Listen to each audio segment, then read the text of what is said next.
সম্মানিত দর্শক শ্রোতা, আসসালামু আলাইকুম রহমতুল্লাহ। বাবা মায়ের ক্ষেত্রে আজকে এই গজলের সামান্য অংশটুকু আমি নিজের লেখা গাইতেছি। এর আগেও গিয়েছিলাম, কিন্তু সেখানে সত্যতা হয়নি। বিশেষ করে আমি নতুন মানুষ, তো সেই জন্যই যেগুলো ভুলভ্রান্তি হয়ে যায় ওগুলো পরবর্তী ভিডিওতে ওগুলো আমি ঠিক করে গাওয়ার চেষ্টা করব ইনশাল্লাহ। আমরা বাবা মাকে কত কষ্ট দিই, কিন্তু বিনিময় কী দিই আমরা তাকে? বলা হয়েছে মাকে যদি গায়ের চামড়া কেটে জুতা কেউ বানিয়ে দেয়, তারপর মায়ের দুধের ঋণ শোধ হবে না। সুতরাং সেই বাবা মাকে সকলেরই সম্মান করা প্রয়োজন। আল্লাহ এবং রাসূলের পরে বাবা মায়ের স্থান।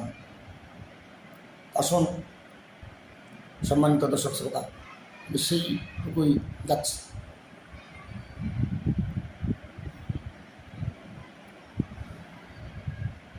মায়ের পেটে আসার পরে থেকে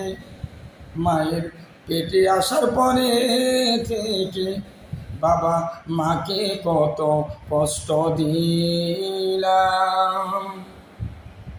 মায়ের পেটে আসার পরে থেকে বাবা মাকে কত কষ্ট দিলাম। সেই কষ্টের বিনিময়ে বাবা মাকে মোরা কি দিলাম।